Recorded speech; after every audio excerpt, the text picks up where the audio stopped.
Guys সেখানে জিয়াদ ভাই comment করছে, ভাই আপনার ভিডিও তো কমেন্ট করতে করতে আমার মনটা অনেক খারাপ হয়ে গেছে, কিন্তু আপনি আমার এডিতে রিয়াকশন দেন না, প্লিজ ভাই আমার এডিতে রিয়াকশন দেন। तो साला ये दुख का खत्म नहीं होता बे।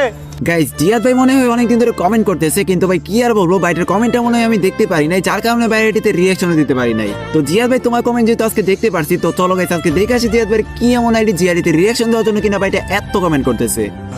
ये बड़ी अच्छी बात कही आप। তো বেশি কথা বাড়ি ভিডিওটা আর বেশি করবো না দেরি, চলো ভাই এটিতে আমরা রিয়াকশন দেওয়া শুরু করি। সো ফাইনালি কিন্তু গাইস তোমরা এখানে দেখতে পারতেছো ভাই আইডি কোডটা আমরা কপি করে নিছি, আর গাইস যখনই তার আইডি কোডটা লিখে আমরা এখানে সার্চ দিয়ে দিছি, সাথে সাথে কিন্তু গাইস আমাদের সামনে ইএনএল জিয়াদ নামে একটা আইডি শো করতেছে। আর গাইস আমরা যখন এখানে আইডিতে প্রবেশ করি, ও ভাই সাব অস্ট্রেক অ্যানিমেশন দিয়ে ভাই ক্যারেক্টারটা আমাদের সামনে হাজির হয়ে গেল। আর গাইস আমরা কিন্তু দেখতেই পারতেছি এখানে আইডিটার লেভেল হলো 48 লেভেল। তাছাড়াও গাইস এই আইডির মধ্যে লাইক রয়েছে মাত্র 500টি লাইক। তার সাথে গাইস তোমরা যদি এই আইডির ক্যারেক্টার হিসেবে থেকে তাকাও, তাহলে কিন্তু গাইস তোমরা দেখতেই পারবা যে গাইস ভাইটা কিন্তু এখানে নরমাল একটা ড্রেস আপ পরে রাখছে, আর গাইস তার হাতের মধ্যে রয়েছে ইবো থংসং। তো ফাইনালি কিন্তু গাইস আজকে আমরা দেখতেই পারলাম জিয়াদ ভাইয়ের আইডি, যে আইডিতে রিয়াকশন দেওয়ার জন্য কিনা ভাইটা এত কমেন্ট করতেছিল।